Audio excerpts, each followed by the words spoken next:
Broadcasting live from North Carolina, and Ontario, Canada. This is Got Me Live. A weekly show where Vicky Rowe and AJ Ermit bring you the news, info, and making discussions from all over. We're talking with makers, meadery owners, industry mavens, and influencers. This is Got Me Live, a weekly podcast about mead and the people who love it, and where the world is going. Now, here are your hosts, Got Mead owner Vicky Rowe and winemaker AJ Ermit. And welcome to Got Me Live, folks. We had a pretty good show last week, despite some dropouts, and never fear, the recording actually looks pretty good, and I'm almost finished massaging it. I'm sorry it takes me longer on this stuff. I'm still learning the ropes on a few of these things. But it will go up tomorrow, I promise. I think I got most of it fixed up today. So, and meantime, we have our iTunes feedback. So you can go to the webpage and you can click on the iTunes feed. I believe it should be up sometime in the next 24 hours, according to Apple. It just took them a while to get back to me, Apple being what it is. Apologies out there to y'all who had issues with the stream. We are continuing to tweak and hope to see it improve as we get better and better. Reason why we're late tonight is because the software decided on the spur of the moment all by itself that it wasn't going to see both of us. It would see AJ or me, but not both of us. So go figure. I don't know. But anyway, thanks to y'all for being amazing and letting us find our sweet spot with the new equipment. I think that covers all the stuff I had. I kind of condensed that, didn't I?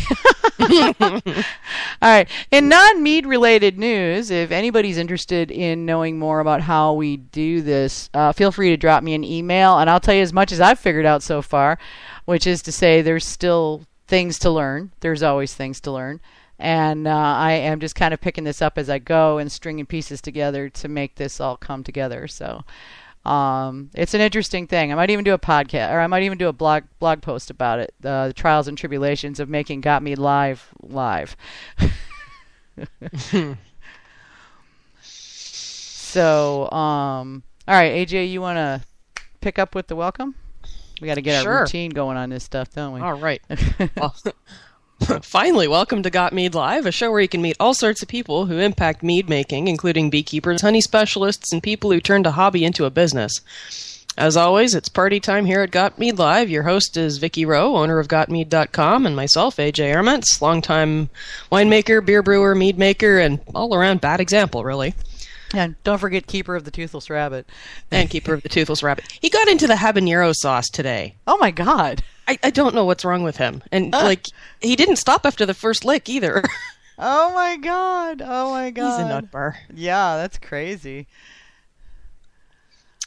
So, yeah, well, he is the Toothless Rabbit. So, all right, we're going to kind of get right into things because we're running a little late. Wait, did I open the wrong show or something? I know I No, I think you just didn't update the guest part. Nah, the right numbers are on the side, right? No. Yeah, they are. I did update the guest part. That's really interesting. Oh, okay, scroll down. I just went down a page. Okay, tonight we're doing Double Trouble again. This is going to be something I think we're going to do a fair amount of the time. So we'll have probably a pro mead maker or industry influencer, beekeeper, honey provider, something like that. And then we're also I really want to start digging into the whys and wherefores of mead making. And AJ and I have been talking about this, and we're coming up with a list of stuff that we want to work on. So if you have ideas, and AJ already kind of got a thread going in the forum about that, let us know. What kind of stuff can we dig into? And this isn't just Ask Oscar stuff. This is things like we talked about the sour mead thing that's going on last week with Frank. And so trends and things moving forward and really picking apart recipes, best practices, all kinds of stuff. So if you can think of it, let's talk about it and see what we can make happen. I guess we should get into what we're drinking tonight. Hey, AJ? Oh, probably. I've already gotten into what I'm drinking tonight. Yeah, me too. I have really nice friends. I pulled in the driveway Monday, literally right in front of the UPS driver, and he leaps out of his truck and says, "Oh, thank God you're home." And I said, "Okay, why?" And he says, "Because I need you to sign for this." And I'm going, "Sign for what?" Thinking there's like an IRS agent waiting to pounce on me or something. I don't know. And he pulls out a wine shipping box, and he says, "Because you got wine." And I'm like, "I got wine?" And I'm thinking, I don't remember ordering any wine, but okay. And I'll take it. Say no to wine. Yeah, and I open it up, and it's a Get Well card and a bottle of Huckleberry Mead from Ken Schultz, the owner of Hidden Legend Meadery in Montana.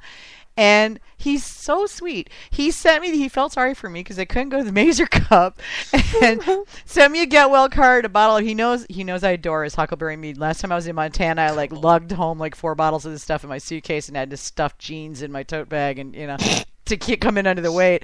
And it was really cool. He sent this to me just to kind of make me feel a little less awful about missing the Mazer Cup. So if y'all like just good mead. He makes several different meads. They're all great and amazing. My favorite's the Huckleberry. But you can visit them at hiddenlegend.com. And this mead is both tart and sweet, as is the Huckleberry, but it's not too sweet. It's got a lot of body and character. It's a beautiful ruby color, and I think it's just a fun mead to drink. It did get just a tiny little bit petulant traveling, but it was going from through all sorts of weather zones, so I'm not surprised the poor stuff is a little upset. I would be too, But anyway, so hiddenlegend.com if you want to lay your hands on some Huckleberry Mead like I have been blessed in getting. Thank you, Ken. Shout out. You're a really good friend. I appreciate it, man. So what about you, AJ? That's really nice of him to do that. Yeah, he's a good guy. Yeah. I'm finishing a bottle of my Cranberry Mel that I started in 2010, bottled in 2014. I cannot get over the aroma that comes off of anything I've ever made with a significant amount of cranberries. I mean, even my, pucker puss that I still have to spit out smells amazing. And this particular one, to go with the lovely aroma, it's got about 13% alcohol, and it fits really nicely. It's all rounded out now. There's nothing harsh in it, and I can't remember the finishing gravity on this one, but it tastes a little bit sweet, but I'm not sure that it is. Which I find that with some fruits is after a while you get this perception of sweetness that it doesn't actually show up in the specific gravity. And I know that happens with red currants, and I'm guessing it's also happening with the cranberry. Okay. Yeah, there's last year at the Mazer Cup they had a lot of currant meads, the red and black currant, and some that were red and black both, and. Hang on, Michael's asking me where to listen live. Yeah, I've made red currant a bunch of times. Type and talk at the same time, Vicky. You should get better at this. But yeah, there was some really good ones. I'm typically not a humongous currant fan, at least not currants by themselves, and I had the opportunity to taste some that were pretty amazing. So yeah, I mean, you can do some pretty cool stuff. Yeah, the only thing I wouldn't do, the only thing I'm not sure of with doing red currants, because I absolutely love red currant wine, is turning it into a mead and having the honey still be perceptible. So that's one of those things that I haven't done. I've used red currants a lot. I've probably gone through close to 100 pounds of them in my brewing career, but I've only ever used the second run for mead because it's a little bit less on the flavor. Yeah, I don't know. I've never had the nerve to try currants. Well, you know me. I'll brew I'll make a mead out of anything that sits still long enough. Well, they're not really common down here either. It's it's not a regular berry. I mean, you can get them, but you kind of got to go hunting for them. I don't think they grow wild down here. They might up in the mountains, but not down here in the Piedmont. I think it's too warm. Cranberries are one of those ones that need that cold to do their thing. Yeah, cranberries, I don't know. I don't know what climate currant's like, but I know they grow really well around here, so they probably don't like it when it's too warm either. Yeah, that's probably the case. The same problem I have. I've got people texting me going, "What? Where's the link?" It's on the page. It's on the page. There it is. Got Me Live Radio Show. That page right there. That one. that the one that says, I'm looking at the page and it says live 3/22/16. It's like, God.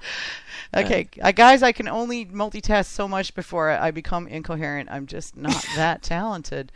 All right, so tonight we have, as I said, Double Trouble, and we are bringing in both, because the Mazer Cup just got finished. We decided that we wanted to kind of let folks know, what was going on with that stuff. And the American Mead Makers Association has their annual meeting at the Mazer Cup, which, as I said, was last weekend. So we're having Michael Fairbrother, Moonlight Meadery, and Sergio Moutela from Milavino Meadery. They're both on the board at the American Mead Makers Association. And they're going to come in and talk about the AMMA and what they've been up to. And also, like what they have to offer, not just meaderies, but they've actually got quite a lot of stuff that they're doing for mead makers, just home mead makers. So I think it's a really good opportunity to let you guys know, so that you can take advantage of it if it's something that you're interested in. So it's not just for professional mead makers anymore. And then after we're done talking with them, and they may choose to stick around, I'm not sure, we're going to have Pete Bakulic, otherwise known as Oscar, who is president of the Mazer Cup. And he's going to come in and talk about, well, just, what is the Mazer Cup, how long has it been going on, how this whole thing got started, and go into maybe some things about what are they looking for when they're judging. What's a show mead really look like? I mean, what's it need to be? What should you be thinking about if you're going to submit one, not just for making it, but getting it there in one piece? You'd be amazed at how many mashed up bottles we've seen come in. So lots of different things that we can talk about, and of course we'll be taking callers, so you guys can call in and ask your questions. I'm sure I didn't even begin to think of every question that you have. So without further ado, I'm going to go ahead and get our guys in. And of course, I still don't have really good segue music to do this on. So AJ, while I do this, would you go ahead and do that little blurby we've got for the AMMA down there? Absolutely. Thank you so much. The AMMA is an industry voice for meaderies within or doing business in the United States. This voice is communicated through the press, marketing activities, public relations, and working on legislative issues. We support research and advances in safety, sustainability, education, technology, and raw materials related to mead making. Political influence is exercised to secure fair legislative and regulatory treatment. We are committed to assisting meaderies in producing quality meads by cultivating new ideas, publishing information on best practices, and supporting competitions. AMMA believes in promoting the living and active mead culture, which is thriving every year. Check them out at meadmakers.org. That's mead-makers.org for those of you that aren't familiar. We have got Michael Fairbrother. Hi, Michael. Hang on. I'm going to go ahead and pull Sergio in. I still haven't figured out how to make the ringing stuff not happen. I'm working on that, so apologies for not being not being sufficiently technologically advanced in this aspect. It's funny how much you find you don't know. So, yeah. And no worries. yeah, now we're bringing. Well, you're a geek, so it's like every time you think you know something, there's 27 more things you don't. And of course, once you think you got something working, it stops. Yeah. Like, oh yeah, that was just so fun. It was like 5 minutes Which is why ago. we were late today. Yeah. All right, Sergio, you there? Yeah, I'm here. Awesome sauce. Okay. So guys, as you heard from AJ, the American Mead Makers Association is, well, what it says is the American Mead Makers Association for both home and commercial mead makers. Guys, is it 2 or 3 years old now? 3. 3. Okay, so it was founded 3 years ago, originally by Chris Weber, who is now owner of Dragon's Lair Meadery, which at the time was still in planning. And he ended up refocusing to finish planning because it takes a lot of effort and time to get your meadery to launch. And the AMMA has continued on with a new board, and Michael and Sergio are both members of it. They've been doing a lot of expansion in the association itself, as also in the website and what they're doing behind the scenes, and just a lot of different things. It seems like there's like emails and posts every day about new stuff that they're doing. If you're not a member of the American Mead Makers Association Facebook group, you want to be. And if you're not a member of the AMMA, you want to be. I'm also on the board as sort of an adjunct member. I help them with some